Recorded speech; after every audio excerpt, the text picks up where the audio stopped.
All right, welcome. I'm glad that we have Dr. Teresa Marsh today.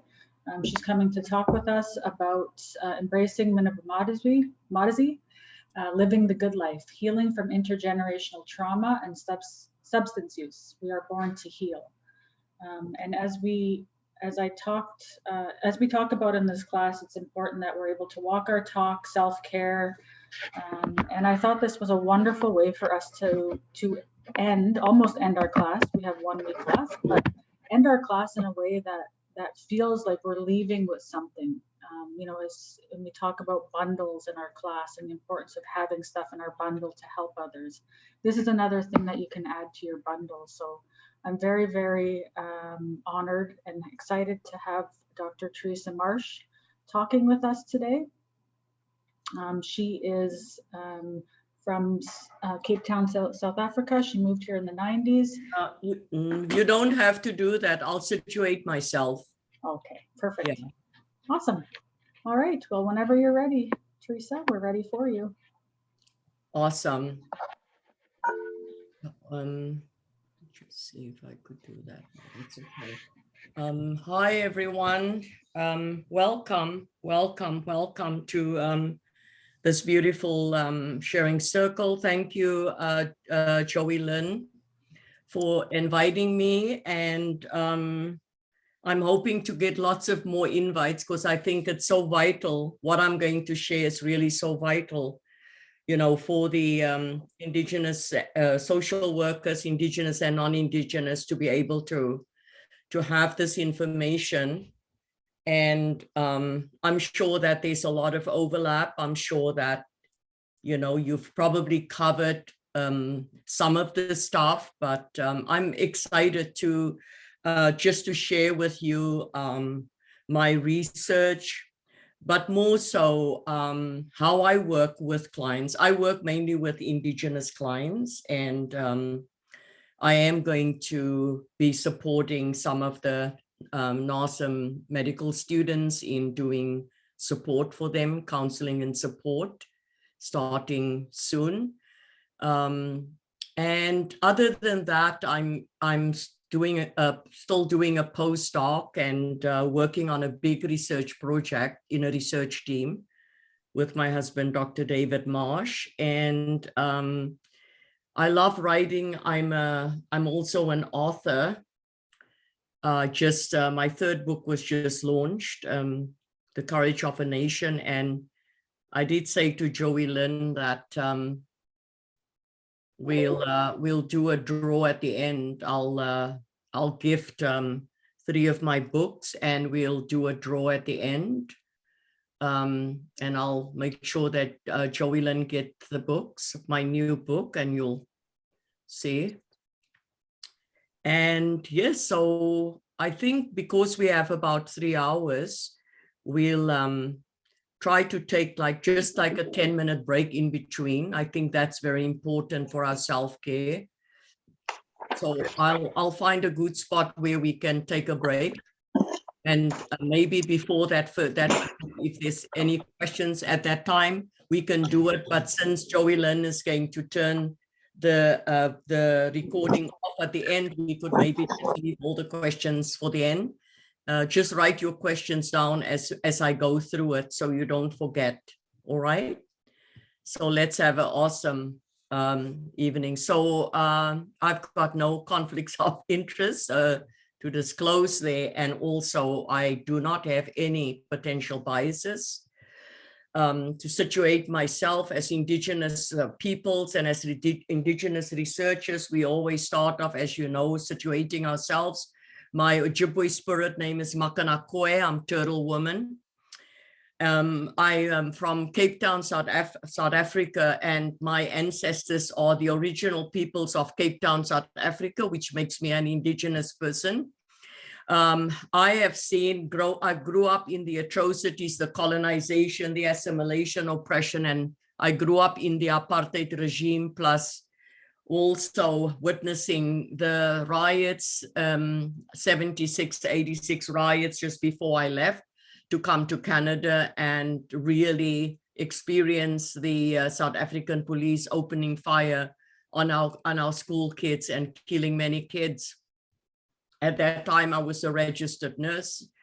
And I, for the longest of time, just had nightmares about hearing the parents screaming, not knowing who's going to be taken out of the ambulance alive or dead.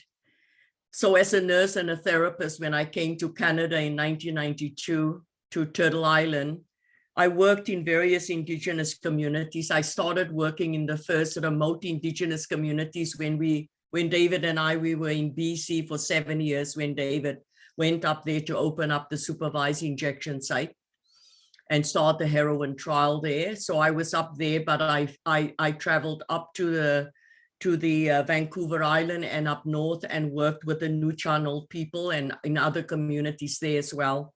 And there I became a witness of the intergenerational trauma. And I realized that, because I didn't know anything about what has happened to the First Peoples here. It was all kept away from us, as you know, for years and years. South Africa, when they implemented the apartheid regime, they took anything that could liberate us away from us. I basically I was introduced to Martin Luther King and all those great people only once I came to Canada. Same with the Indigenous peoples here. And so it was with a deep conviction and a passion that I embarked upon the research that I did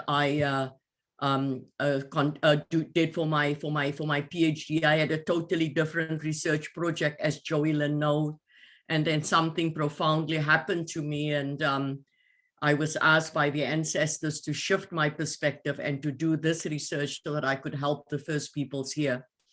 One of the things that I have to put up front here is I do believe with every fiber of my being that our bodies have an innate ability to heal. And because our bodies have that innate ability to heal, I know that we can decolonize ourselves as Indigenous peoples here. We don't have to carry that stuff that was put onto us. I know that we can heal. And that's my quest. And that's what I've dedicated the rest of my life to, as long as creators still have me on this earth, to be able to teach people how to decolonize, but more so how to take good care of themselves and how to heal at a deeper level.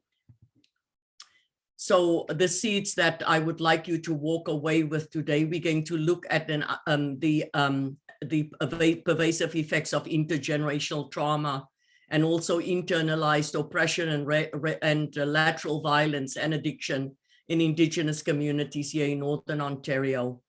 Also for you to understand, I'm going to shed light a little bit on the core principles of what does it mean for you as helpers and healers to be trauma informed.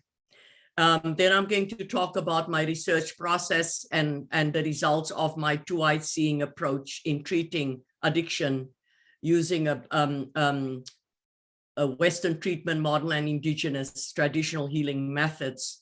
And then also for you to respond fully and integrating this knowledge about trauma, and also maybe to look a little bit at policies like my 6 of my research papers, they all published, but I deliberately sent 3 of them to the International Indigenous Policy Journal, because we also have to, as helpers and healers, make sure that when we make change and when we want to impact change, we have to also impact making change in procedures wherever we are, in protocols, in policies, making sure that there's shifts in policy changing practices and settings wherever we go. That's absolutely necessary.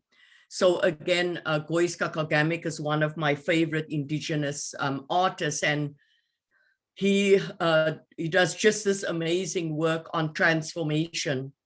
And at this moment, I'm just waiting on my little pocket grief book that I've written, because we've had so many losses. And I just went up to Thunder Bay a few weeks ago and went to see Gois personally to actually ask him if I could use one of these metamorphosis paintings for the front of my new little book, grief book, just a little pocket guide that people can put in their pocket and know they have something there when they are struggling with grief. All of us have had so many losses during COVID-19, and we are also facing an opiate crisis. We have, yesterday there was that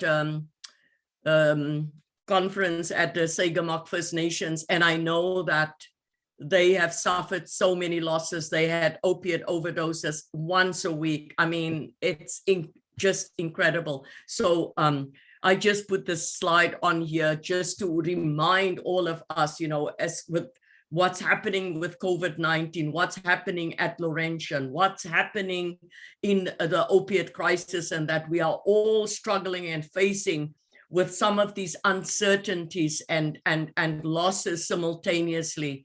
But to know that we have to keep our fire very, very strong at this given time, because as I always say, we are born to heal. We are born to heal. And I'll explain that concept a little bit more. I always come from a position of strength and empowerment as an Indigenous clinician and a researcher. And I start with that compassion that we have for ourselves, because the foundation of compassion is an awareness that suffering is a natural part of life, because as Buddha says, birth is suffering, death is suffering, illness is suffering, because that's life happening. And he said, we suffer because we have the wrong end of the stick. We are only want to look at all the good stuff, and we don't want to see when that happens. But if we can embrace that, even now, what is happening to us with the pandemic, that this is part of life, this is life happening. And so when we can see it through that lens, it shifts our perspective from what is wrong in this world with what can I do about it for me, for others, and myself. So having said that, before we move in, let's go into grounding ourselves, because we're going to unpack a lot of stuff today.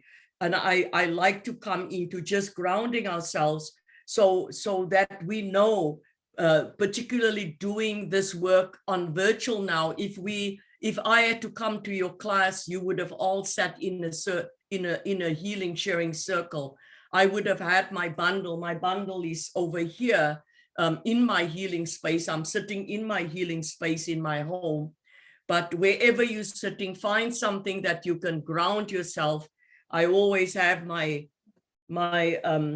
sacred feather here when I'm busy talking. I have my beads, my prayer beads. I have my rock and that to make sure ground. I also usually have my sacred pipe here as well, but it's on my it's just on my on my bundle table, just alongside of me. So we're just going to take a moment here and close our eyes, and we'll take 5 beautiful in breaths, and as we exhale, we blow it out. So as we blow it out, just imagine you're letting go of all the external stuff, and you bring all of who you are into this 3 hours. So nice deep in breath through the nose. And exhale, blow it out. Inhale through the nose. Exhale, let it go. Inhale through the nose.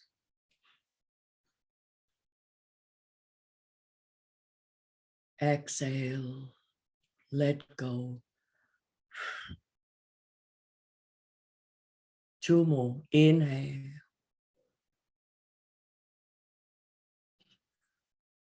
Exhale. Inhale.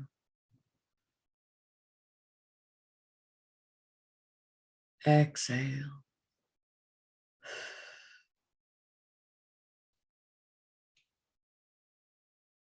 And just go into your embodiment and feel your chi, your energy, and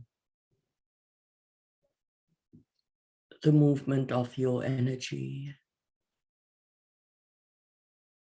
And then honor yourself. And then give gratitude and thanks for this gift that we all have today, right here, right now, in this moment, to be eating and drinking together wisdom and knowledge that will help us and feed us, sustain us as we go out and work with others. We honor those that came before us, our ancestors and grandmothers and grandfathers, and remind ourselves that we're standing on their backs.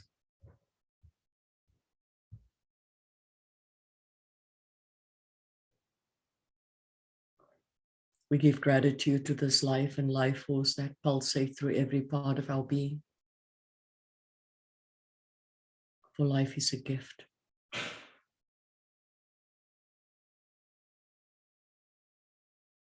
We give gratitude to our embodiment, every part of our body.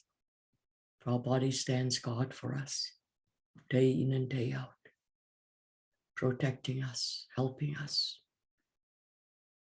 supporting us, loving us, caring for us, giving us the opportunity to learn, to love, to hold, to touch, to remember. So we say Chimikwich to all that is. We'll just take a few more moments here, honoring ourselves.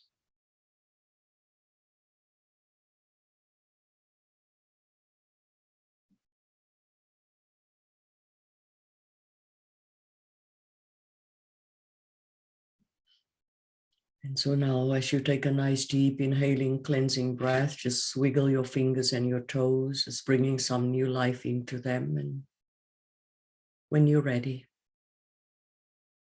and only when you're ready, come back and join us in the circle.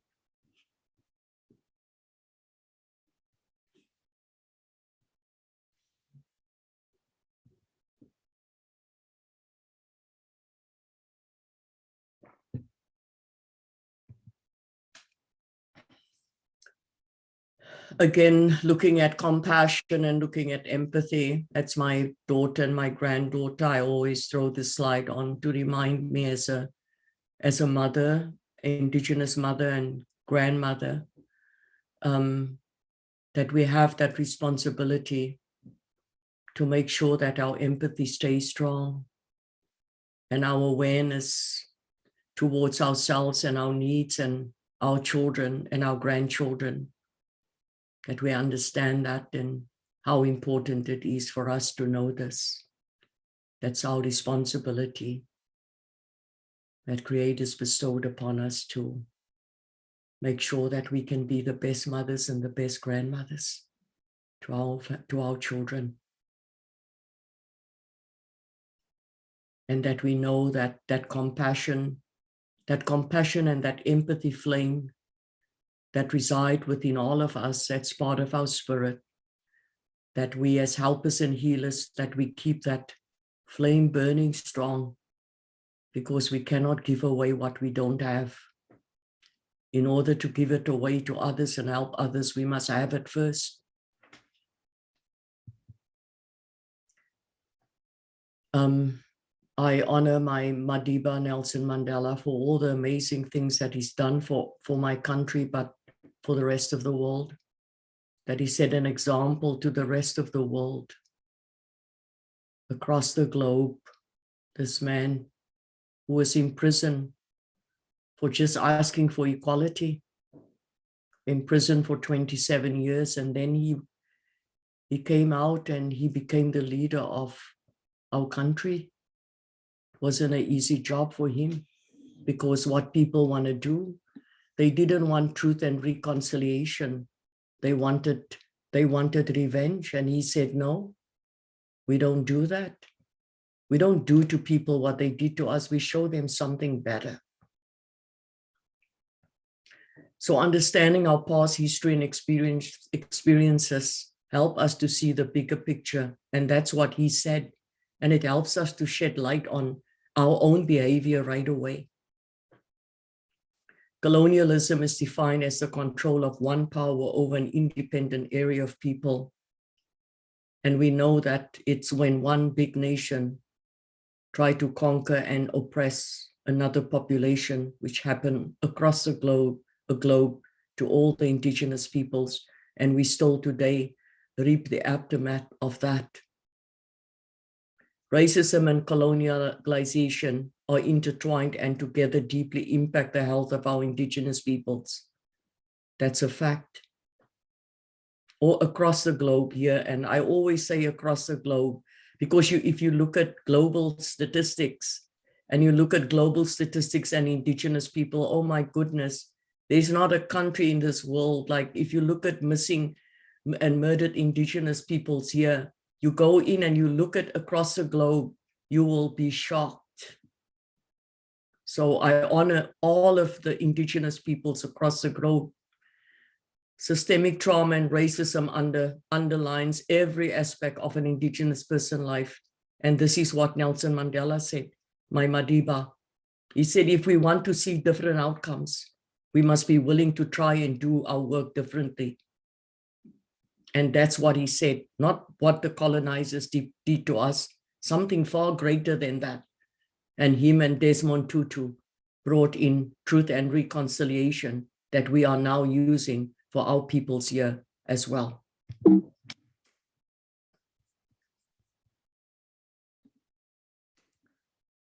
And why is it important for us to heal? Because one of the biggest questions I ask, I probably should have let that be my research question. Why are people stuck in their trauma? And maybe in some ways it was my research question. Why are people stuck in their trauma? What is it that we are not doing? What is it that we are not doing? And I asked that in BC, when I was working in the indigenous communities, I asked that, why are people stuck in their trauma and what is it that Canada's not doing? That's what I asked. And we know that hurt people hurt people. We see it every day. Hurt people hurt people. And that is why it is so important for us to really work at healing ourselves so that we can heal others around us. We all know here in Sudbury what has happened here. I just drove past the other day and I said to David, I said, oh my goodness, look how the crosses have grown since I saw that the last time. Those crosses are just growing and growing and growing. And then if you look at in our communities, I mean, the two communities that I'm the closest to is Atikameksheng Anishinaabe Reserve and then the Sagamok and Mississauga. Those are, and Henry Inlet, McNarowan, Shawanaga. Those are all the communities where I do work or did work. And yeah, it's very, very sad. We know about the opiate deaths. I'm not going to go into detail here, but we know what's happening, and particularly here in Sudbury. Yeah, so we still waiting on that supervised injection site. So our research team, we did the feasibility study for a site here. And so now it's up to, I know it's going to happen, but a lot of people said, not here, not here. It's the same as when we started in BC and they lobbied against my husband, Dr. David Marsh, saying, and they created an organization called Not in My Backyard. And they worked with him on that Not in My Backyard thing. But we did it. We did it because it was a human right. We needed to do it. It happened. And to let you know, David, and not him alone, but him as a leader, we took Harper and Co. to the Supreme Court because they wanted to close the supervised injection site. It was us. There was a picture of me in front there standing. The hundreds will die if we close that supervised injection site. But we worked day and night to make that happen. And that's what activism is all about. You go all the way. When people's human rights are violated, when human rights are violated, we go all the way.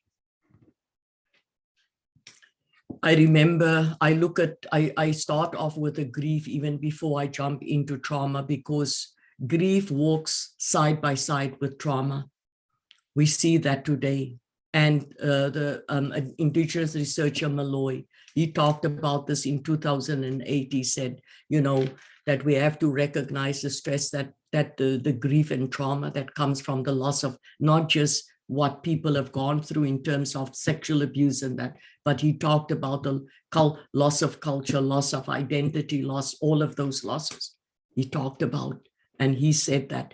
And the Lakota social worker, Dr. Maria Yellow Braveheart, she also said, I believe our people are still dying from grief, because that's what she saw after she saw the research of Dr. Daniali, who focused on the research of the Holocaust survivors. And she looked at the youth of the Holocaust survivors, and the youth of the Holocaust survivors, they carried the same symptoms as their grandparents, and the youth had never been to the concentration camps. So that's how we came to understand this whole notion of Dr. Maria Yellow Braveheart picked up that work. She said, oh my goodness, this is happening to my Lakota people here. So she started doing her research, and she looked at her people and the research, and she wrote in her papers too, and in her research, she talked about this grief that we cannot separate from the trauma work that we do as helpers and healers. So I just wanted to put that out there. So about trauma-informed care,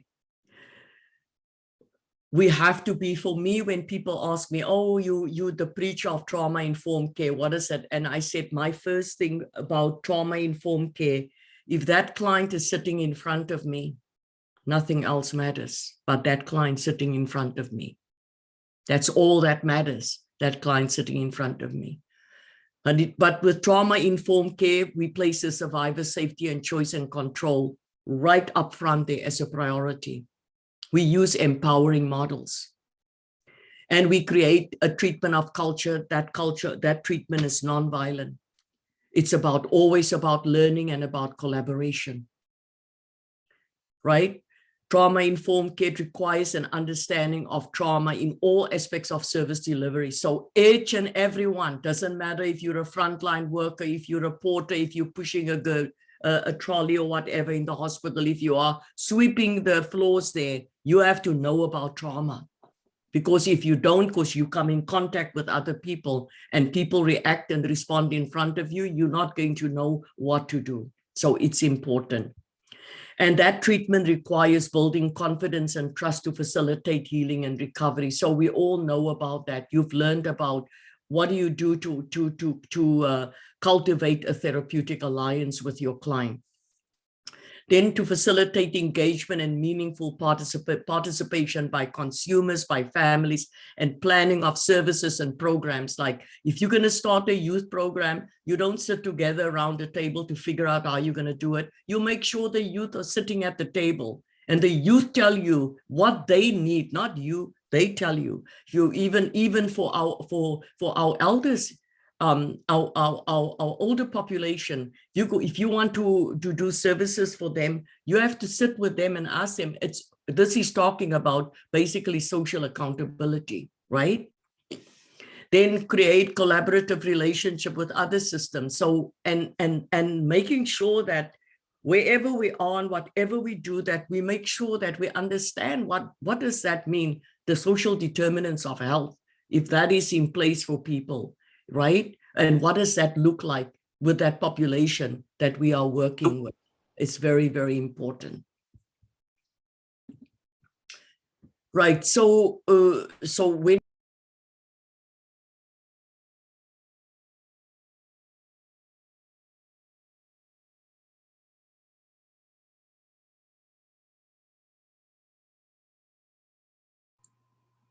Teresa, we can't hear you anymore.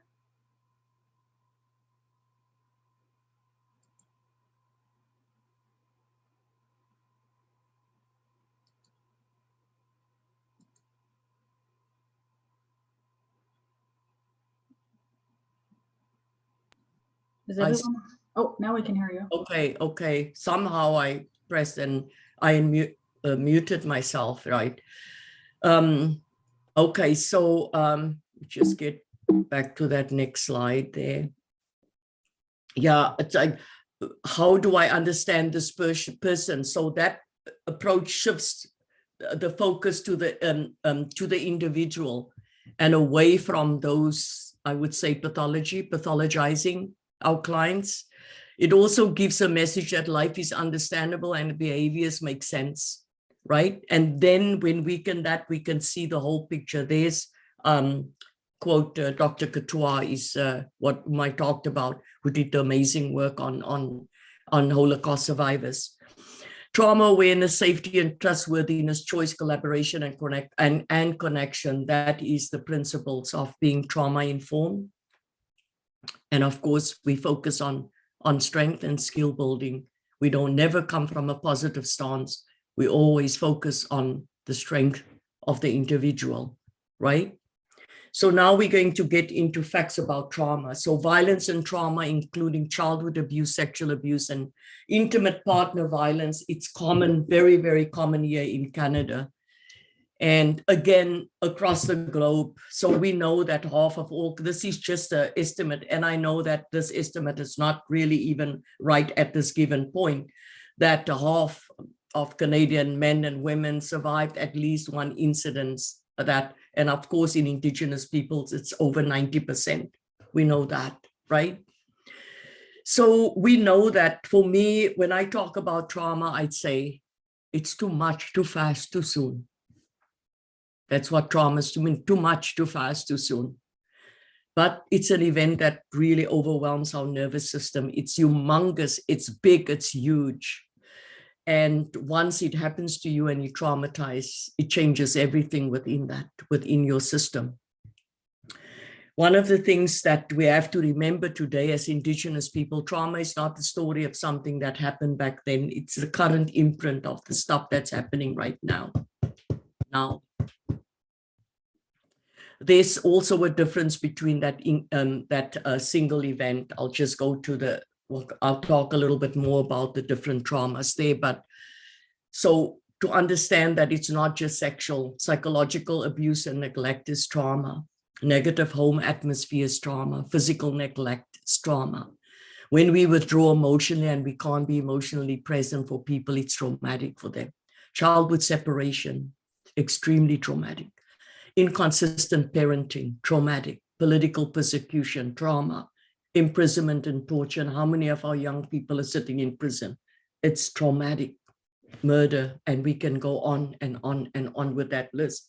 What happens then once we are traumatized, it results in our inability to integrate our emotional experience that we perceive. Now everything is a threat for us, a threat that can really impinge us in such a way that the way people describe it, I'm not human anymore. I can't feel anything. I can't feel myself. I can't feel anything. So the types of trauma, as you guys probably know, there's the acute one, that single event.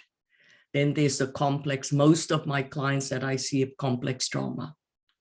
And most of the clients that I've seen have walked around with a compromised nervous system for years.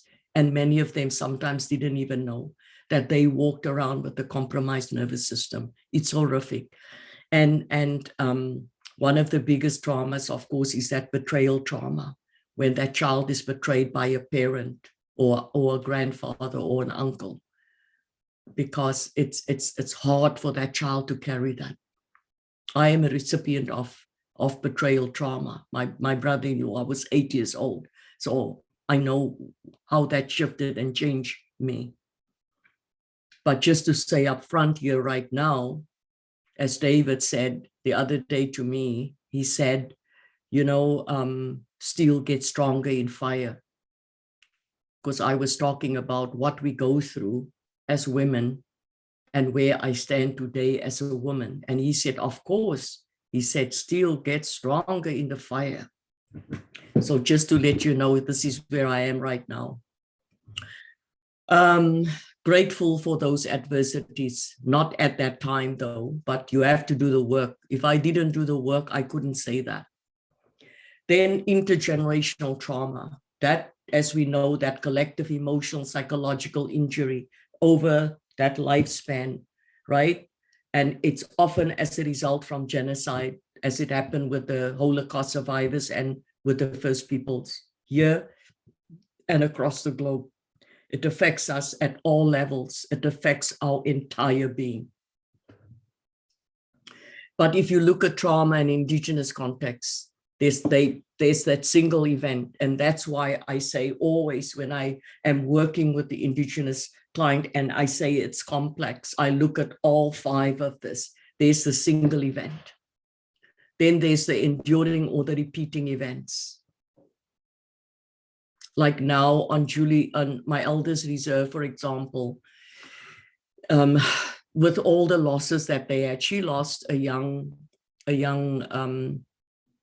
nephew not too long ago. And so the older people there, they all still traumatized, you know. I mean, I look at her and she's my elder. We do this work together when I do the training for healthcare professionals. So I'm a lot in her company and I'm so grateful. And I look at her strength, but sometimes you also see that sadness because of what is still happening, you know. So that brings us to the accumulative effect, that complex trauma. Then there's the historic event with the prolonged impacts of loss of land, loss of culture, loss of language, and all of that. Then the personal events with the impacts that impacts generation over generation, as we are seeing today. Yeah, so one of the other important pieces about facts about trauma is that trauma and abuse can result not only from what happened, but from what did not happen. So what didn't happen? That's a question. What did not happen?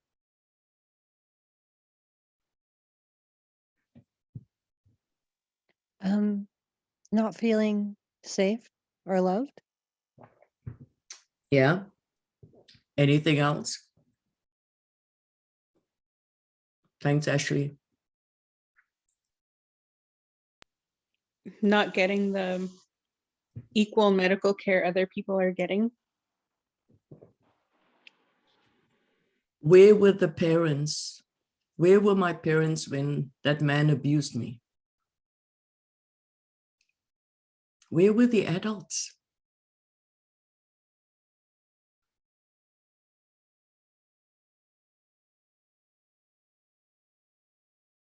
So Ashley, you're right there about the safety, but where were the adults?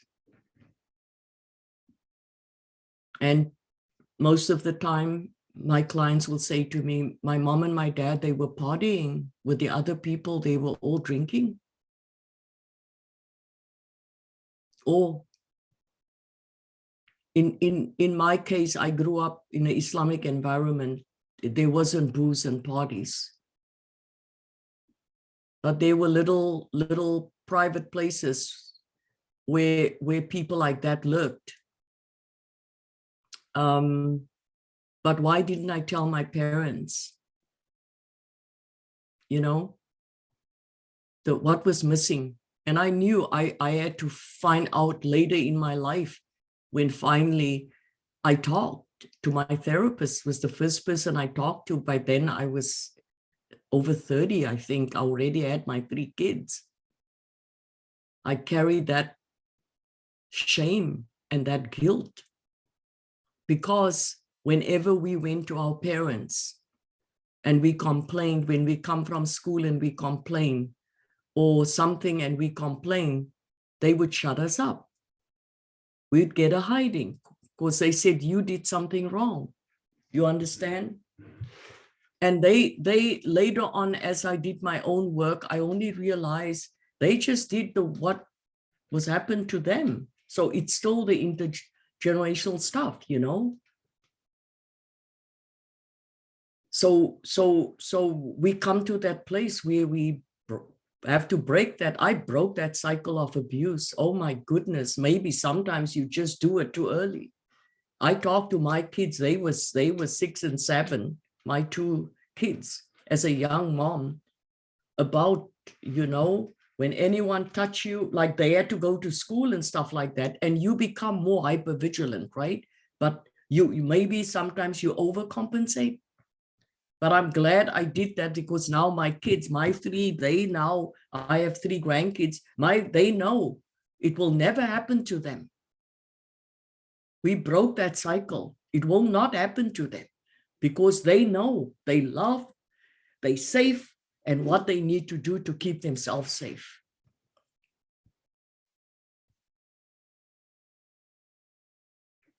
And I can tell you too, I don't know, maybe in your careers you will not experience this. When I worked in Cape Town, South Africa, in psychiatry as a psychiatric nurse in the crisis unit, I lost two clients, 2 women who were sexually abused by one was their own father, the other one was a stepdad.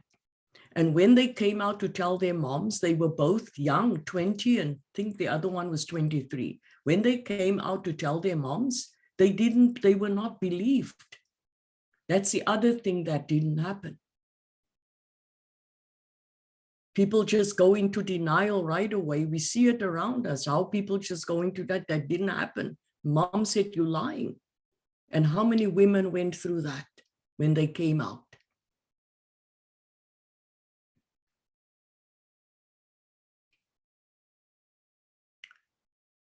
Trauma is horrific, right? Because it destroys our fundamental beliefs about ourselves and the world and the safety of the world. It takes all of that away, and it gives us shame and guilt and deem us powerless. That's why it is so horrific. Trauma also call in the question of basic human relationships, and it breaches the attachments of families and friendships and love and communities.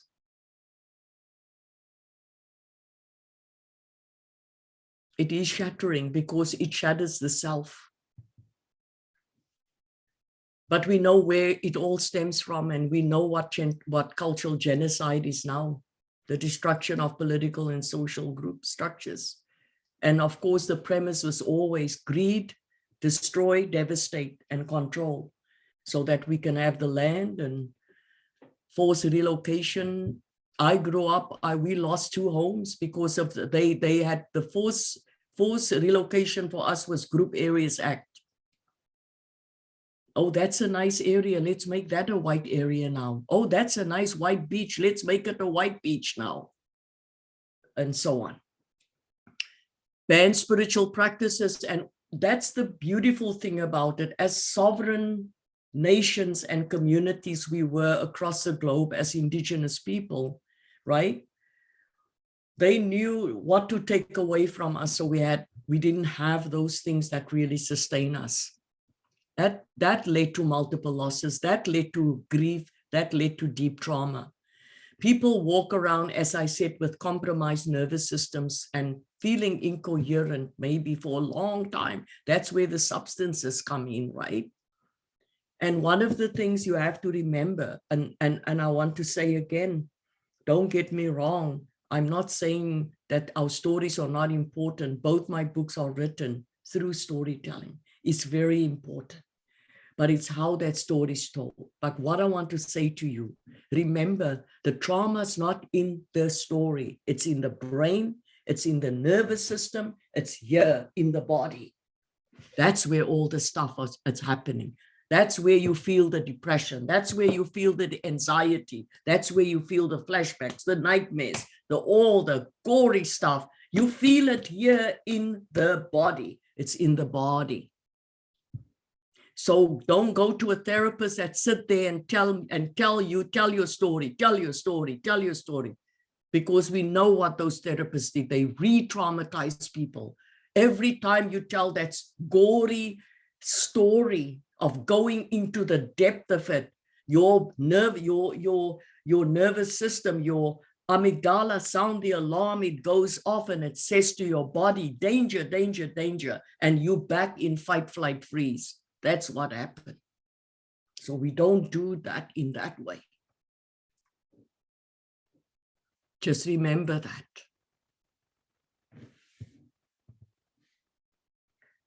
So just a little bit about the tree brain. And I use this, and I use this little thing for my clients. I have it on a little thing for my clients when I see them now on Zoom, and that I send them this information to show them. But what I usually talk about here is one mind, three brains.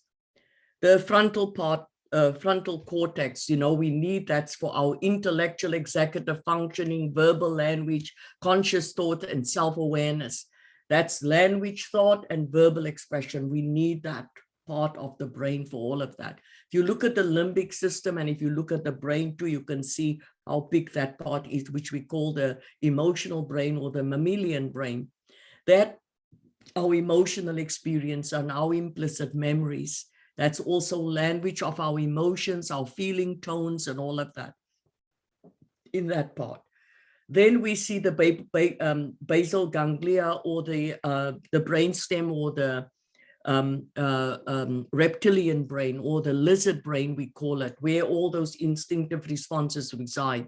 There is the language of the body, the sensations, the impulses. But it is this part of the brain that was calibrated to help us and protect us when we are in danger. When our external environment, eyes, ears, nose, smell, touch, whatever, see the danger coming, this part of the brain will take over. You don't have control over it. It is your autonomic nervous system. It's automatic. Also, when that happens, this part of the brain will hijack your frontal cortex. That's why when you're stressed out to the max, you can't think. You can't think straight. That's why I tell healthcare professionals when I do the trauma training, if you're working in a work environment where there's lateral violence and constant stress and shit, you are a danger to your clients because you can't think straight. Because your frontal cortex will be hijacked by your reptilian brain as long as you stay in autonomic nervous system mode. So when there's danger, when this part becomes activated, when that amygdala sounds the alarm and saying danger, danger, danger, danger, and that part takes over, the amount of adrenaline and epinephrine and norepinephrine that's going to be pumped into your system is humongous. Your heart rate will go up, your respiration will go up, your pupils will dilate, and every muscle in your body will be fueled with adrenaline and epinephrine and norepinephrine, and you are pumped up to protect yourself. And if you can fight your way out, you're gonna fight your way through it. And I've seen women fight that I've never seen before in South Africa because of all the rape that happened there, how they fight for their life, fight. The other one is if you can get away, you're gonna flight. And I've seen people jump over fences or whatever when they in danger because they pumped up, they fueled with energy, humongous amount of energy to protect themselves. And the third one is the freeze. Now the freeze is like the mouse playing dead for the cat. It doesn't mean when you're in freeze mode that you're not present, you're still present. That's why you see people coming in when I work as a nurse in trauma, people come up with their arms chopped off with machetes, or they were under a train and their legs are cut off and they say they don't feel anything. And that's kind of the freeze. It's the body's way to protect us from that. But the sad thing is, in spite of all of that happened to us, too much, too fast, too soon, the trauma gets you. with all of that that's happening. That's why all that energy gets trapped in the system, in the body. And the first three things that happen right away, because the body's supposed to protect us. This body was created to stand guard for us. This body was supposed to protect us, but this body failed. And what do we get? Shame, guilt, and we feel powerless because we were overpowered. Those are the three things that come right after the trauma. The only thing that's left now, is for the reptilian brain to release the frontal cortex. Now the frontal cortex, it's not calibrated to deal with trauma, but now it takes over. And that's where things go haywire. From now on, you cannot trust anybody anymore, Teresa. From now on, we're going to be hyper vigilant all the time, Teresa. From now on, be careful. Even that smell, that touch, and that, be careful. And that's how we get all those symptoms, the PTSD stuff that comes. That's in the body. And sometimes when my clients say, oh my goodness, Teresa, like my client this morning that texts me, she's like, oh, when I had to go get that injection, I was gonna have a panic attack. Now I'm doing somatic experiencing trauma work with her, and she knows what to do before that panic attack comes. She knows now her body, what her body, I taught her this now. She knows her body standing guard for her.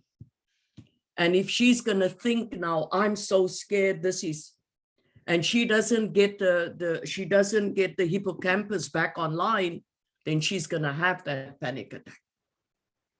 But she said, so then she said to me, oh, I was so close to the panic attack, Teresa, but I just remembered what you said, and I ground my feet and I did my breathing, and I said to my, so she brought the hippocampus, that part of the brain, she brought it back online. She said, we're safe, we're only getting an injection.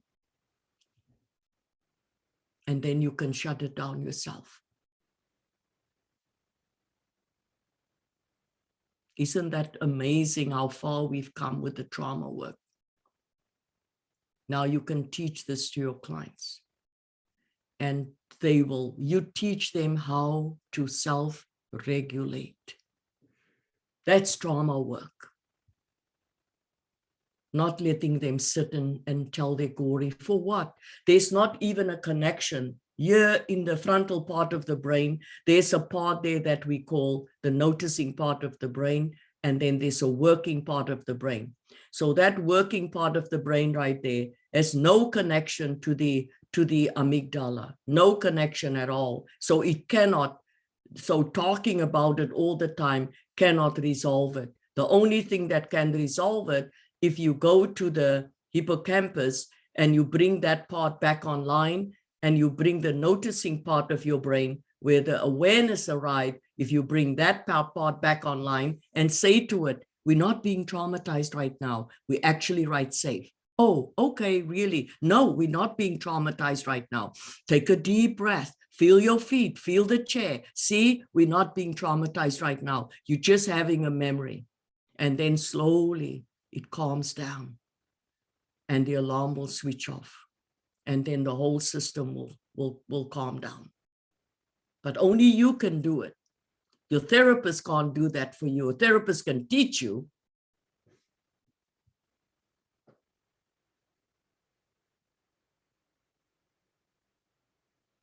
That's the beautiful work, trauma work. So I talked already about intergenerational trauma, that systemic marginalization, right? 500 years now. This is just some of the researchers I talked about. Dr. Maria Yellow-Braveheart, the great work she's done. Another researcher is Cynthia Wesley Eskimo. Her work, and she built on the work of Maria Yellow-Braveheart and Dr. Judith Herman. And then, of course, Teresa Campbell and lots of other, Laurie Hoskell and Teresa Marsh now.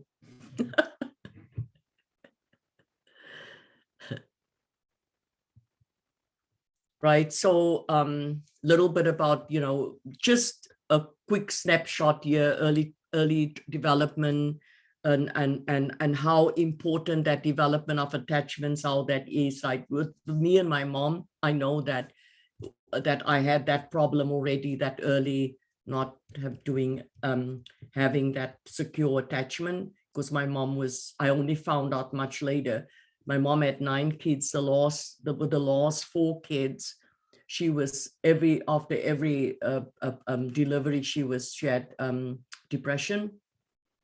So she couldn't be present for us. But the child doesn't interpret it as such, right? I interpreted it, my mom doesn't love me. All the years I thought that. So yeah, and it's very much dependent upon the interactions with the mom, interactions with the dad, interactions, and that stimulation that happens at a very, very early age. And what we have to remember that how rapidly the child's brain develops from birth, right? Even in utero, right? We also know in utero now that the child can get traumatized right in utero, right? There's a study done, they looked at the placental blood, and the blood of the parent who was traumatized, who had PTSD. There's changes there already. And we know that as rapidly as their brain developed, it includes that connections, neural pathways, working of that.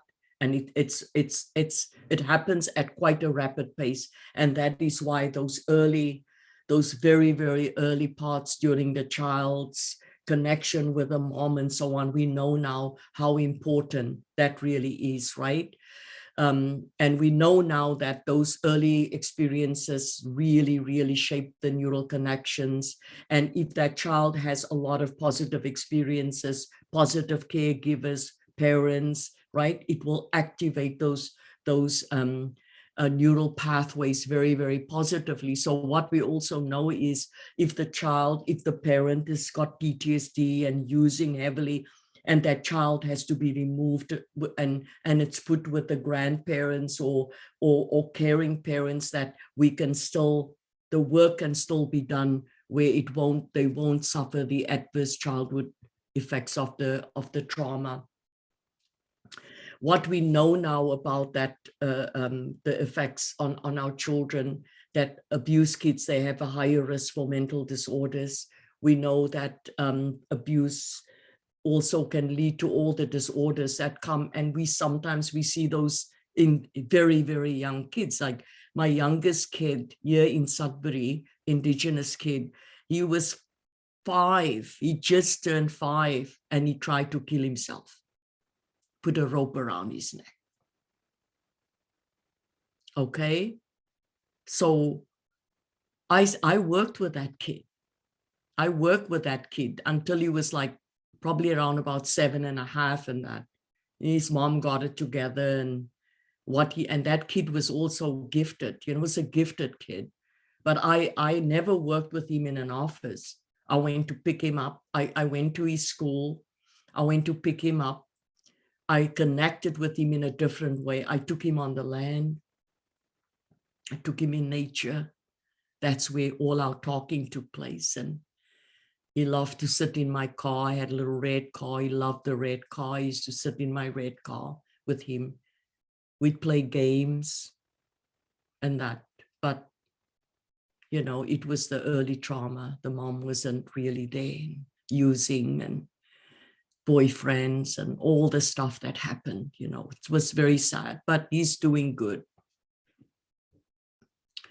And so on. So just to shed light on that, and the adversities that happen for the kids, loss of a parent, when they put into institutional care, when they abused early, and the sexual abuse, we know that already, neglect, and the kids that gets bullied now, kids that live with parents who have PTSD, kids that experience domestic violence, and all of that stuff happened with that little boy.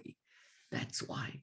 And I went up to HSN to meet him there, because what did the doctors know there in the ER to do with this kid? And I just want to say a little bit about internalized oppression, right? So external oppression is the unjust exercise of authority and power by one group over another group, and it imposing one's group's belief systems, way of life on another group. So basically what happened to us, that when the only way when we internalize the oppression, and then we become to believe that the oppressor's belief systems, values, and that it's a way of reality, and we begin to live like that. The only way internalized oppression can be played out, we begin to hurt ourselves. We see that because we are deemed powerless. Yes, you know, using substances, substance use, and all of the stuff that people do to hurt themselves, it's because of that internalized oppression. We hurt ourselves and we hurt others. If we only have a little bit more power over another human being, we're going to abuse them. That's why the kids are in such a difficult position. As I said, the result of internalized oppression is shape and disowning of our individual cultural reality. And then we know that once we've internalized the oppression, the oppressor doesn't have to exert any more pressure, because we're doing it to ourselves and each other. That's that concept of divide and conquer. But we resist internalized oppression by decolonizing ourselves and learning to live harmoniously together without violence. And that's one of the things that Nelson Mandela really, really preached to us in South Africa, right? Just a little bit about lateral violence, and I'm not going to go into, I've got a whole lecture on this, but just a few slides I've put up here. And it happens worldwide, right? But how it affects Indigenous people, I talk about it in the workshop, right? So different workplace bullying, lateral violence. Yeah, so why there is a difference, and I think from all the previous slides that I've just put on, you can make that connection, right? The whole notion of the discrimination and racism. It is a learned behavior that result from colonialism and of course, all the stuff that happened to us. That is why it is so rampant in our Indigenous communities today, right? So what's the genesis, right? Growing up, learned behavior. The kids, when they start making racist remarks and stuff like that, we know it comes from the parents. Where do they get it? Relatives, even teachers, and their friends. They get it from their friends, their cousins, and also authority figures. How we see that in the communities. I've seen that in BC. I mean, I was shocked to see that, because for me, if a Black person is liberated, well, I mean, it's naive, right? It's naive. But I thought, the Black person, Nelson Mandela, is unique. But what happened to the rest of them? They started oppressing the other people because they've never done their work yet. They've already, that internalized oppression is now there. I always say we had good teachers. Colonizers taught us well how to do it to each other, how to divide and conquer. We know that. We know where it comes from. Right? So what are the causes of this lateral violence, you know? Growing up in a hostile environment, addiction, and that intergenerational trauma comes from low self-esteem, low self-worth, right?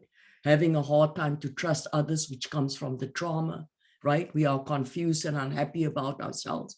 And the work of Dr. Alfred Adler, he always says, you know, it's like when somebody else puts somebody else down, it's got nothing to do with you. That person feels so shitty about themselves. They feel so if they put you down, if I put Joey down, then I feel one up. That's all it is. I put you down, I feel better, but I'm actually the one that's feeling. That's why I don't worry about racist remark. It's going to be around till I'm not on this earth anymore. And it's got nothing to do with me. I just look at them and I'm like, oh, shame, that's where you're at in your life. Poor you. But we're also stuck in the cycle of oppression and that lack of awareness and behavior, right? And that biggest thing is like denial, right? I don't know why I'm being mean to people. I was raised that way, trained that way, and so on, right? It's also unresolved anger, unresolved pain, and also unresolved shame, right? And like I said, we are born to heal. We are born to heal. We are born to heal. When Creator created us with that innate ability to heal. Look how the brain was formed. Look at what that reptilian brain does for us. See? So every bit that we need, it's there in there. We just have to, as I say, in an African language, it's a Dinkra sign to go back and fetch. We already know that. We just have to go back and fetch.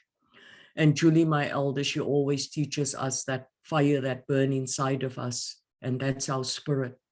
And she always says, how do you stoke your fire? How do you keep your fire strong? Hey, how do you do that? And that comes in the self-care. How do you stoke your fire? Did you stoke your fire today? And because she says, she teaches further in her teaching, she says, because life happens, birth, difficulties, illness, and stuff like that.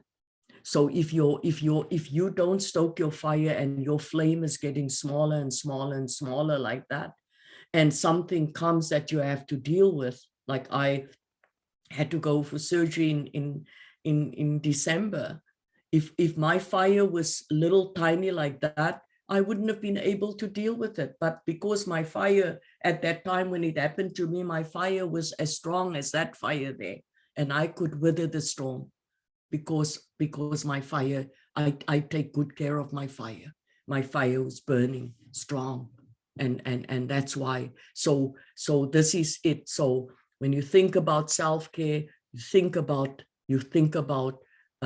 shkwibe, fire, shkwibe. So now we are going to move into the second part of it, talking about research and my research, because now I've laid the foundation, the background. So I don't know, Julie, sorry, Julie's on my mind. If you want to, if you want to just let us take the 10 minutes, recoup, go stretch, go get a coffee, go to the washroom. Those of you that still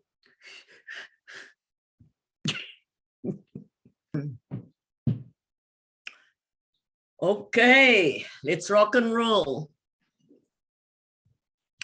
So of course, now you know the background as a witness to the trauma and the horrific consequences of what happens to the people, and me seeing how trauma degrades the human mind, the body, spirit, and soul. And Joey-Lynn, which knows what I'm talking about, why I went in another direction, because I got traumatized during my time as a student, that changed this and brought this gift to create from creation for me. I embarked upon this research thesis, right? Because I wanted to bring healing, but also understanding about the devastating effects of intergenerational trauma and substance use disorder in Indigenous people. So the purpose of the study was to explore whether blending an Indigenous traditional healing practices and a Western treatment model seeking safety resulted in the reduction of intergenerational trauma symptoms and, of course, substance use disorder. So the seeking safety model, I was very much familiar with it. The seeking safety model is the first manualized treatment model that was founded by Dr. Lisa Najewicz in 2002. The manual came out, and prior to that, there was no evidence, any efficacy of this model. So what Lisa Nadjevich did, Dr. Lisa Nadjevich, she has tested it in all different populations. Like right now, she's got over 50 empirical studies. And as far as I know, there's not a place in the world that has not done some research on seeking safety. I use the concept of two-eyed seeing. I'll talk a little bit more about seeking safety later, but Elder Albert taught that two-eyed seeing is a gift of multiple perspectives that is treasured by Indigenous peoples across the globe. But Elder Albert taught that for us to be able to, two-eyed seeing is to be able to see from the one eye with the strength and wisdom of Indigenous ways of knowing, and with the other eye with the Western ways of knowing, but to be able to see with both eyes so that we can bring healing to the globe across all nations. You talk about two-eyed seeing in your Indigenous class? No. What was that? I'm so sorry. I'm watching this lecture with my sister and I just want to make sure she knew the terminology. I didn't realize my mic was on. Oh, okay. Okay. So, and what I like about the concept of two-eyed seeing is he also says that, you know, when you go into the forest and you see all the different trees, the maple tree, the birch tree, the cedar tree, and all those trees standing there, and you can see the difference in the forest. But if you dig deep down into Mother Earth, you'll notice that all of those trees, the branches, they are intertwined. Their roots, they're holding hands with each other. They don't discriminate because you're oak and I'm birch. I'm not going to hold your hand. And so he says that we must try as all nations to do the same. Right? So as I said about seeking safety, because a lot of people said, oh, there's lots of other, yes, there's lots of other models. Why did you choose seeking safety? And I chose it because it was convergent with Indigenous traditional healing practices. So as I said again, seeking safety is the first manualized treatment to treat trauma, actually PTSD and addiction integratively. So it's a first stage treatment model. We don't focus on, Lisa was very smart. First of all, seeking safety is written in such a way that it's also a trauma informed model. Secondly, it's written traumas are not described in details. Clients do not have to tell or listen to the intense trauma details. Very, very important. We focus on trauma as it impacts the client in the present moment. It allows for harm reduction or an abstinence approach. That's seeking safety. It encourages but does not require 12-step or other self-help groups, right? It is written in an everyday language that is accessible to everyone. It meets the clients where they are at in terms of their addiction, not requiring abstinence or motivation to quit. These often develop as they move into learning about seeking safety. And anyone can participate. No one is excluded from seeking safety. Anyone receiving services for any kind of treatment, mental illness, suicide, and that, they can all participate, right? Anyone can conduct it. It's implemented, but by all types of professionals and also peer and so on. So, and so on and so on. You don't need a degree. You don't need to be a social worker. She just, and I have a NIDA grant with her on where we just a few years ago got a NIDA grant to actually train peers to use the model. Okay, so yes, so that is why, and I felt that it really was hand in hand with the 7 grandfather teachings with truth, that there's a session, it's 25 sessions. There's a session on honesty and truth, humility. It's written in such a humble way for the clients, right? It encourages clients. It gives them courage in that they have to be honest. There's a session on honesty. It's written with just the most amazing wisdom that you can find. And as I always say to Lisa, you know, she was my supervisor, one of my supervisors. I said to her, you know, you never left a stone unturned. Anything that any clinician can ever think about. What is the client struggling with who has trauma? What is the client struggling with addiction? You have put a session for everything that that client is struggling with. So what we do in those sessions, we talk about, say for example, the session on PTSD, taking back your power. So you teach them what PTSD is, what does it look like, what does it feel like, how does it happen in the body, how is it connected to the substances and that. And once you teach them about it, the rest of the session is about the tools. We give people tools, and the people come in the circle, they go away, they get the handout, they go away with that handout, they can read it again. It's amazing information.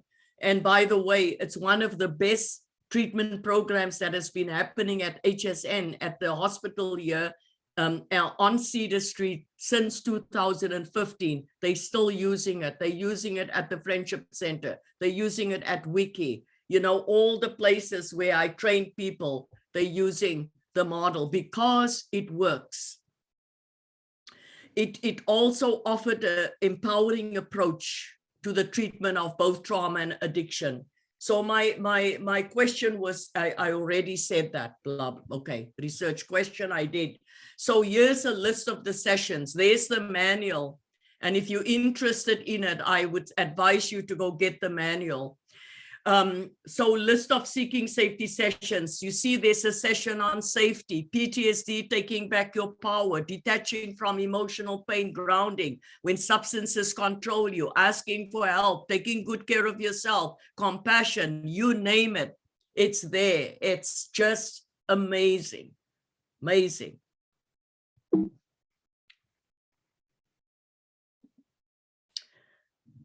We also know that why did I bring the Indigenous part in? Because that is the pathway to both empowering and healing people. We know that reclamation is the key, claiming back that which was taken away from us.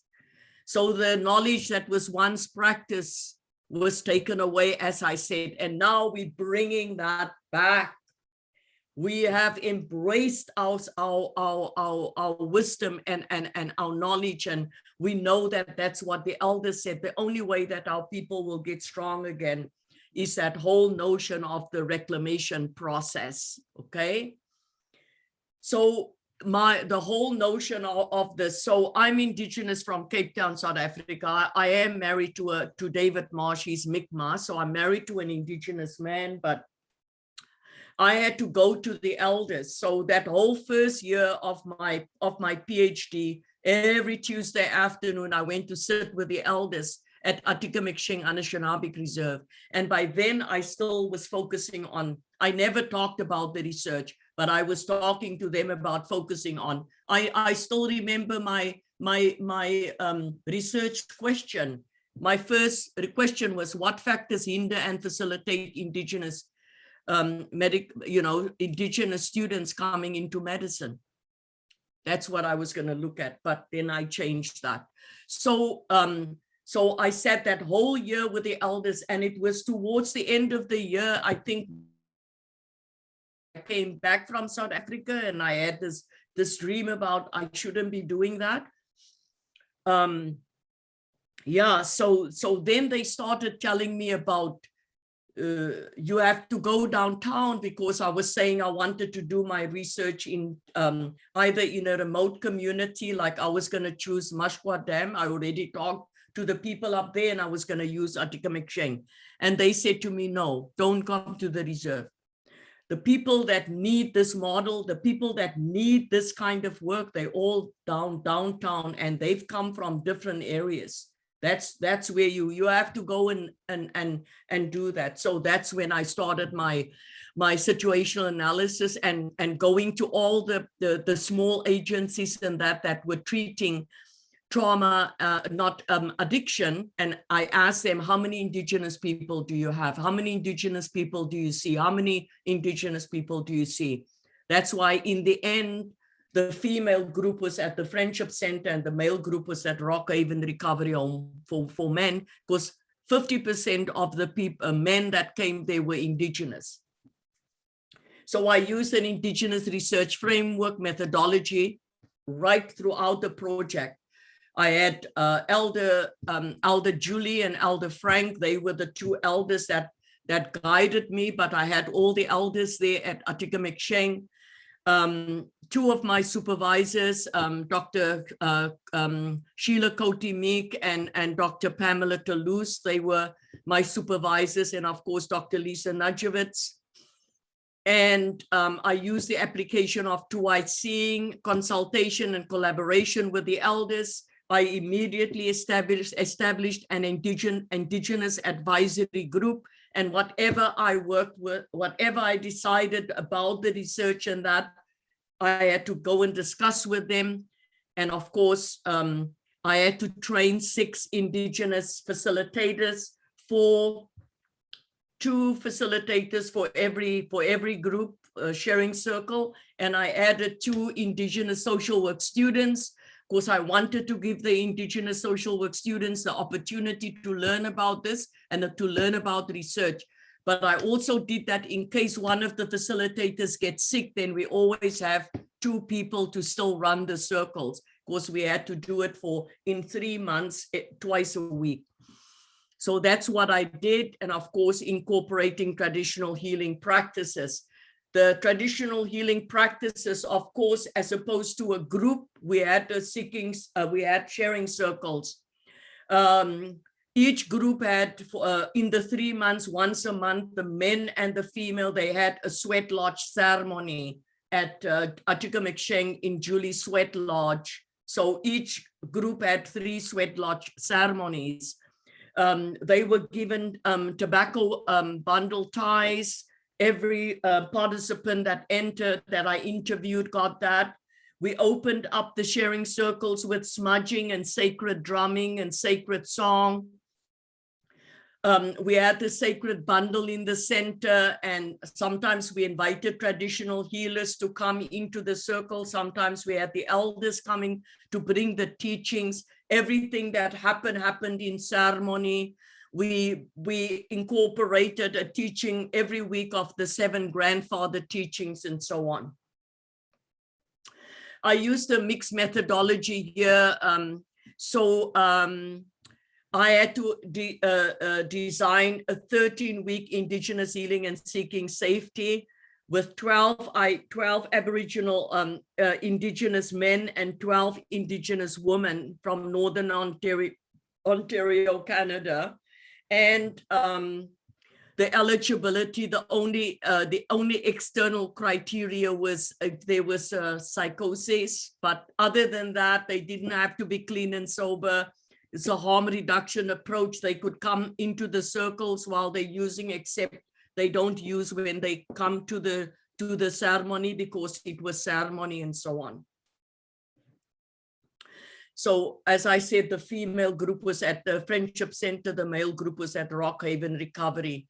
So the research process was right away at the beginning. The elder said to me, you know, we're gonna work with the medicine wheel. So we worked within the medicine wheel. So we started in the eastern doorway. We started, that's the beginning. So the east represent beginning, sunrise, a new dawn, childhood, a newborn, time for change, new ideas and new light. So we started the advisory group, and that's when I trained the facilitators and then got my ethics approval and all of that, right? And then we moved to the southern doorway. That's when we started off the sharing circles and so on. So that's the spiritual component, that's the emotional aspect. And then we moved into the western doorway that represent later adulthood, sunset and twilight and so on. And this is where I start doing the focus groups, and we continued the sharing circles, right? And then we came full circle, coming into the northern doorway that represents old age, purity and wisdom, great place for healing, dream time, growing and looking deeply and understanding wisdom. to stop and to listen. So I did the data collection, I did the data analysis and started writing up the research. As you can see on the outside here, all the traditional healing practices, and we have seeking safety in there. So the research was depicted in that medicine wheel. So recruitment, I did all the recruitments downtown and in different areas there. I used the convenient sampling, 24 participants, right? So men's group 12 at Rockhaven Recovery Home for Men, female group at Chwakmak Native Friendship Center, 16 Ojibwe, 2 Cree, and 6 Métis. And as I said, I had 2 Indigenous healthcare workers, 2 students, and they all had previous experience in working with men and women who experienced both trauma and addiction. The facilitators facilitated these groups twice a week for a duration of 13 weeks in total, and each group 2 hours. So you can imagine those facilitators and the students offered all that time to my research. And I always say that I was a very lucky PhD student, because the people, particularly at the Friendship, well, at Rockhaven too, but more so the Friendship Center became my home. I was basically teaching yoga there. I'm a yoga teacher. I volunteered there. I just basically moved in there, lived there. And Bridget, she's now in Spirit World, my friend. But you hearing me, Bridget, and Anne-Marie Recollet, they were just my 2 mamas and helping me through that time. It was a wonderful experience. So data collection, I interviewed all the participants. I did a pre-interview. Sometimes it was 2 hours, sometimes it was 4 hours. It didn't matter how long it took as long as it took for me to take them through all the questionnaires and so on. So I had to do all the demographics for them, age and all of that stuff. Then I had to figure out what is going to be a retention. So I came up with, Lisa said 6 and I said, no, at least 10 sessions would, for me, would be completion. I used the addiction severity index light. So it's a long questionnaire about the addiction, but the index light is more culturally sensitive. So I used that. I used the trauma symptom checklist 40, which was really excellent. But when I looked in the literature, there was no research that measured how people feel when they lose their land, their culture, their language. So I connected with a researcher in Massachusetts in the United States, Professor Whiteback, and so he developed with 20 elders a historical loss and a historical grief scale. So he gave me permission to use that very culturally sensitive one. And those questions in there was about loss of land, loss of culture, loss of land, all those losses. And then the second part was the grief part, is how do you feel when you think about those losses? So it captured the affective aspect of it as well. Then I had end of treatment sharing circle. After every end of session, every week, everyone filled in a questionnaire, and you'll see the questions that were asked. So if you look at all of this, you can see how much data I had. I mean, it took me almost a year to go through and analyze the qualitative and the quantitative data. But to be honest with you, it was a delight, right? So data analysis with the quantitative. So the characteristics of participants at baseline. So we did that on frequency data. The participants retention, as I said, 10 sessions. And I talked now about the test that I use, right? And so how did we define change? We define change in the current trauma symptoms measured by the TSC 40 and the historical loss and historical grief scale. And then, of course, with the ASI, right? 1 month prior to treatment and so on. Okay, so So just a little bit about the demographics. So at baseline, 12 males, average age was 39 years, 12 females, average age 37.5, right? They entered the 13-week Indigenous Healing Seeking Safety Implementation Project. 17 of the participants completed the program, which is fantastic. In the post-implementation group, the mean age of the 8 retained males was 40, and the 9 retained females was 37.2. So pretty young group. So the results of the quantitative, that the reduction was seen. So yeah, so the result just blew me away. Of course, I didn't think that there would be a 55% difference from baseline to post. Like in all Lisa Najevitz's, in her research, I think the highest was something like 31% from baseline to post. Mine was 55%, was statistically significant. Incredible, like it just blew me away. Right? And the change also occurred without an increase in the severity of the ASI subscale scores, supporting the conclusion that the participants were not triggered to substantial relapse through the treatment process. Because some people say, some researchers say, oh yeah, once you dabble with the trauma stuff, they're gonna go back, they're gonna relapse and stuff like that. No, people just started getting better.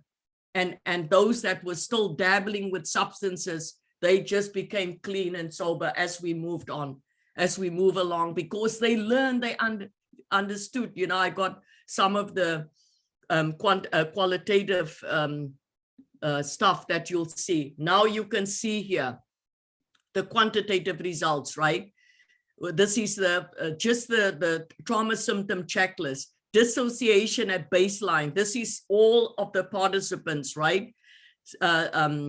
Standard deviation, 7.8. Look at the change in post-intervention, 3.8. I'll just point out anxiety, 9.2. Post-intervention, 3.5. Depression, 11.2. Post-intervention, 4.6. SATE is the trauma, sexual trauma symptoms, 7.4. 3.7, even insomnia, 9.4, 4.6, just incredible change. As I said, it just blew me away. And also the historical loss and the historical grief symptoms, you know, we added that to understand changes in trauma symptoms within the specific context of Indigenous people experiences of the loss of their culture, identity, pride, land, and language, right? Yeah, so even that was just quite something else. So this is composite scores, right? All of them together. And this is the historical grief scores for the completers, right? Right? Also statistically significant. So you can see how the historical loss, how it went down, but the historical grief that we tackled during the major shift and change in the grief symptoms that we looked at as well. And the satisfaction with the seeking safety sharing circle. So it was not at all, 0 to 3 each session. So the helpfulness of the session, as you can see, it's all almost 3. They just love the seeking safety. Helpfulness of the session, helpfulness of the topic, helpfulness of the handout. They love the handouts. Helpfulness of the quotation. Every session open up with a philosophical quote. They love the quote. Helpfulness of the therapist. They love the therapist. Helpfulness with PTSD. As you can see, helpfulness of substance use. And how much did you learn? Right? 2.77. Amazing. So the results of the qualitative, and this for me was the bomb, because this is the viewpoints and voices. This is the research through the voices of the people that have experienced this. So as I started analyzing the data, ultimately, when I reach a saturation, there were 4 themes that really just stood out like that. The first one was healing through traditional healing methods. The second one was the impact, education, knowledge through seeking safety sharing circles. The third one was the awareness, understanding, and the link between trauma, substance use, and the impact of colonization. And the fourth theme was the integration and the application of the knowledge.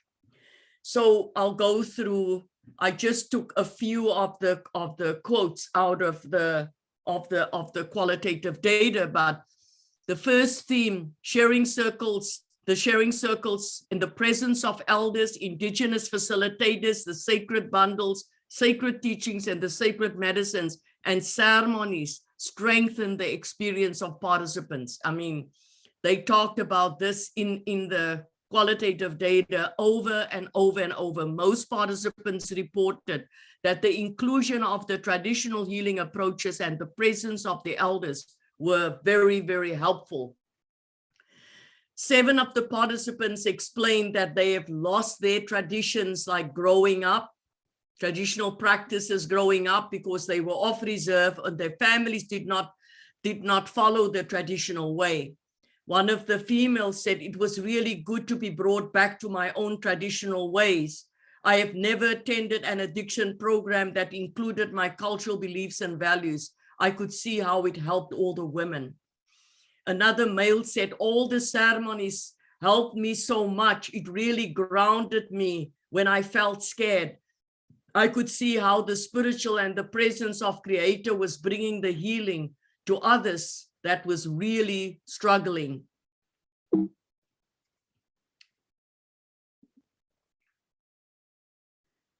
I loved it when the elders came and brought all the sacred teachings and the sacred healing. I wanted them to come to every session. The elders facilitated the healing power of smudging, drumming, song, sacred bundle. The elders brought the spirituality to the circle. The elders gave everyone and me in the circle that connection with the sacred medicine. Participants also remarked on the benefit of the sweat lodge ceremonies. Most who attended the sweat lodge ceremony claimed that they felt the healing happening in their bodies and in their minds. One participant said, as I was sitting with the elders in the sweat lodge ceremony, I could see my addiction and my trauma pains melt away in the heat. The ceremony brought healing for us all, and it was so powerful. And I've not attended a sweat lodge ceremony in many years. Now, the impact of the education and the knowledge through the seeking safety. Most of the participants identified that the information in the seeking safety handouts was written in a way that they could understand it. They also reported that the language was clear, sensitive, positive, and supportive. As some participants stated, at this point in the program, I have been able to relate my experiences on trauma and honoring myself through the culture and the support of people. Today was a real eye-opening experience, realizing how substance abuse is connected to my trauma. It was such an eye-opener to realize that all these symptoms I've had all my life are a normal result of my childhood trauma. I am very, very thankful. The third theme, awareness, understanding, and the link between substance use, trauma, and the impact of colonization.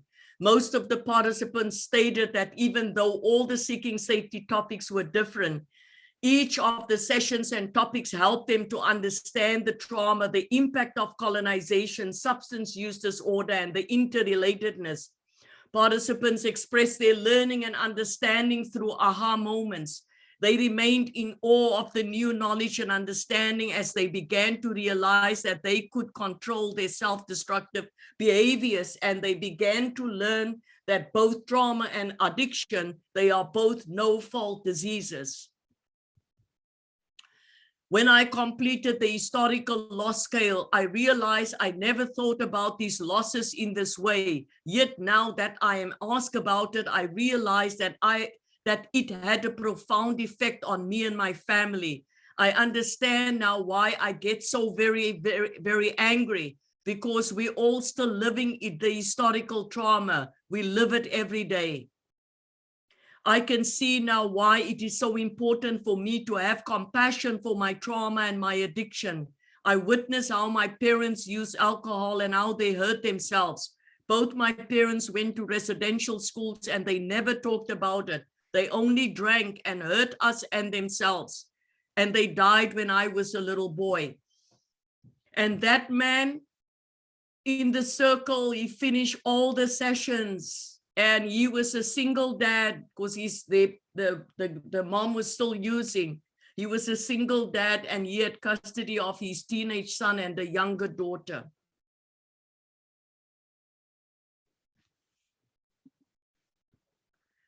And now for the integration and the application of knowledge, when participants were asked about their experience in the sharing circle, both men and women discussed traditional elements and the seeking safety topics. So equally, they liked both.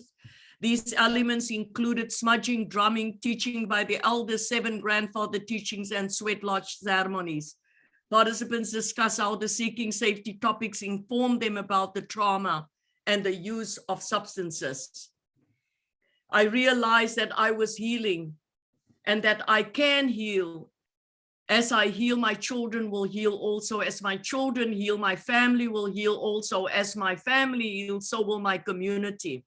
Other participants said when I was in the circle, I was held, feeling safe and supported by all the ceremonies, the sacred medicine, the teachings by the elders, and the love of the facilitators.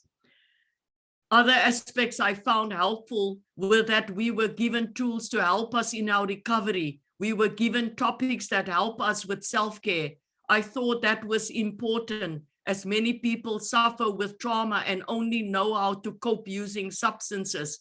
The topics were all covered, not only shed light on our illness, but also gave us tools to cope with it. These statements continued throughout the transcripts in the end of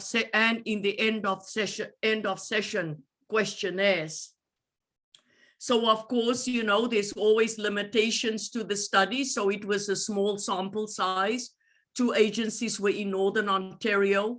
The views of the participants were not representative of all Indigenous people. The self-reported trauma and substance use could have been underreported. Difficulties with painful memories, fears, and stigma, shame, and guilt could have been the cause of underreporting. We didn't have a control condition, and the differences in the outcomes could be pre-existing differences. That's what I found the limitations of the study were.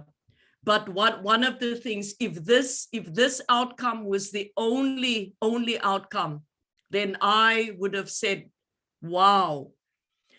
6 of the women gained custody. So of course, then 6 of the women who came and signed up, their kids were taken away. They were all with non-Indigenous families. So a profound outcome of this implementation project included those 6 women who gained custody of their children.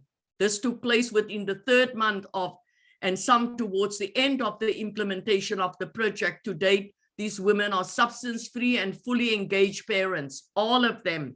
During the early data collection period, 6 female participants share their painful stories about trauma and the impact of substance use on their lives and their children. And they told me, Teresa, if I had my kids, I wouldn't even take that drink at night or smoke that spliff, you know, but you're a mother, so you know what it feels like if your kids are taken away from you and you miss your baby so much at night. And you feel people told you you're not a good enough mother, then I just give in and I drink. And I told them, don't worry, I'll speak to your workers. The women reported how they numb themselves with substances to ease their pain of missing their children. So while they were in the program, I wrote letters to CAS to explain how the loss of the children impinged on the healing. I also explained the impact of intergenerational trauma on the women's well-being and how well they were doing in the sharing circles. And I must say, I had a better experience with the CAS people than what I have with Kina sometimes, because they listened to me and they gave those women's kids back. I'm struggling with Kina, with a woman who's been clean and sober. She's David's client, and I've been counseling her. She's been clean and sober almost a year and a half, and she's still not getting her kids back from Kina.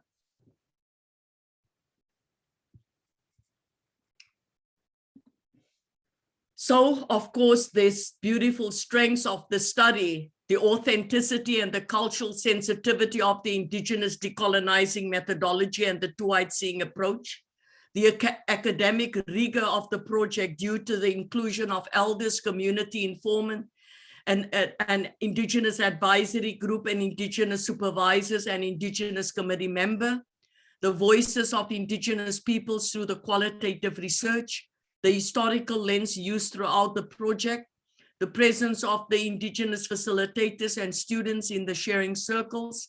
Several indigenous communities are using the model.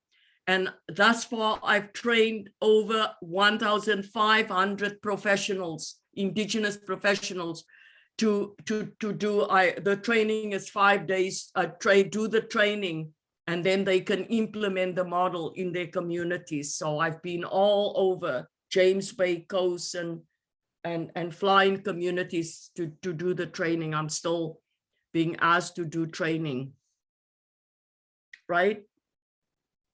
So just the last bit of the slides here. So just a little bit as we move into, if you would say, what would be the first thing that you would do to stoke your fire? I would say my spirituality, because that spirituality and healing, there's more to each of us than the things that have happened to us. When we are hurt, we can identify with our pain and our trauma. But a healthy spiritual practice or perspective teaches us that we are something far greater. So the essence of a spiritual life is to stay connected to the sacred place, to stoke our fire, and to hold the memory of wholeness and peace and balance inside, no matter how far our hearts or our minds are being pulled when we are struggling, even now during COVID. The spiritual journey helps us to shift our perspective from why me to what can I do about it. We learn to shift our attention from what is wrong to what can I be grateful for. This experience of empowerment connects us to the awareness that every one of us, all of us have that ability to help. And I do believe that all of us are helpers and healers. I can't enough stress mindfulness meditation. And I have YouTube. You can go on YouTube. I post a mindfulness meditation session on YouTube every Saturday morning with a little teaching. You can go there, Teresa Marsh, mindfulness meditation, and you can listen to it. It's 10, 15 minutes, sometimes 20 minutes. Carry your sacred bundle. Always. And so just a little bit about the somatic experiencing trauma work. This is another whole course on its own, but with doing somatic experiencing trauma work and helping your clients to connect with their bodies is so important. Somatic work has got 3 key pieces: resourcing, titration, and discharge. So to resource someone means to put them in touch with something that calms them down. Knowing how to resource someone makes it safe to begin and access past trauma so they can discharge, integrate, and heal without getting overwhelmed again. So that part is very important, and you can think for yourself. We all have a humongous amount of external resources, and we all have a humongous amount of internal resources. So you can think about your external resources, your sacred bundle, your sacred medicine, creation, all of those beautiful things.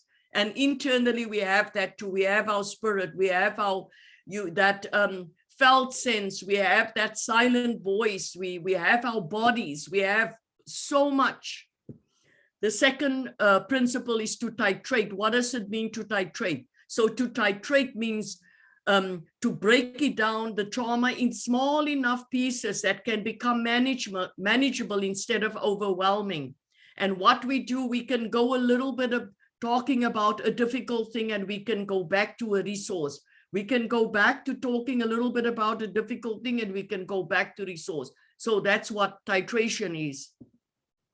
And the third one is to discharge, to teach our clients how to discharge.